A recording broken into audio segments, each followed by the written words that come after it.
La glorification du Seigneur Jésus, c'est la réponse de Dieu à l'exigence de sa propre nature, absolue, juste, entière, totale. C'est également sa réponse en rapport avec la conception et l'objet de la création. Dieu est satisfait et l'homme est représenté dans la nouvelle création. Nous voyons Jésus couronné avec gloire et honneur. Hébreux 2:9. Notons l'emploi du nom de Jésus dans ce passage. L'utilisation de ce nom ici est tout à fait appropriée. Il est simplement et habituellement appelé Jésus, comme vous le savez par certaines écoles de pensée, qui tendent à le dépouiller de sa déité et de sa seigneurie. C'est une erreur. Mais ici, il est appelé Jésus, de manière appropriée. Parce que dans ce nom, il est représentatif de l'homme. En effet, Dieu a glorifié son serviteur Jésus comme le représentant de tous ceux qui croient. Jésus fut glorifié parce que Dieu était satisfait. Mais comment Dieu fut-il satisfait? Dieu est satisfait dans le Christ Jésus.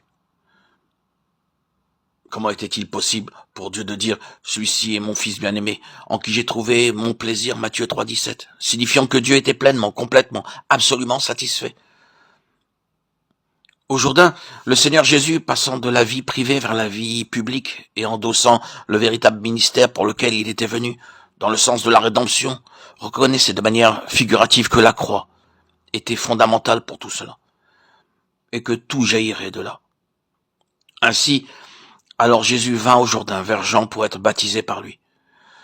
Mais Jean s'y opposait en disant « C'est moi qui ai besoin d'être baptisé par toi et tu viens à moi ». Jésus lui répondit « Laisse faire maintenant, car il est convenable que nous accomplissions ainsi tout ce qui est juste, ou toute justice. » Matthieu 3, 13, 15. Mais comment accomplir toute justice? En considérant deux aspects, deux domaines. Le côté de la mort dans le Jourdain et le côté de la vie au-delà du Jourdain. Tout ce qui ne peut pas être glorifié doit être enterré.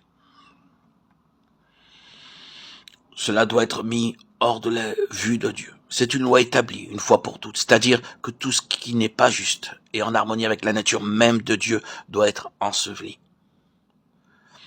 La satisfaction de Dieu s'étend à tous ceux qui sont en Christ. Et cela peut être seulement enterré après avoir été jugé et trouvé digne de mort. C'est pourquoi le jugement s'est étendu à tous les hommes pour la condamnation et la mort s'est manifestée envers tous les hommes, car tous ont péché. Romains 5, 12, 18. Le Seigneur Jésus, dans sa propre personne, d'une manière symbolique au Jourdain, prenait la place de toute cette race pécheresse. D'une manière représentative, le jugement à l'égard de ce que nous sommes était porté par lui et était accompli.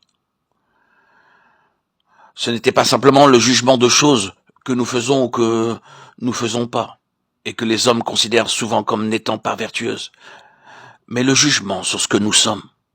Celui qui n'a point connu le péché, il l'a fait devenir péché pour nous, afin que nous devenions en lui justice de Dieu. 2 Corinthiens 5, 21.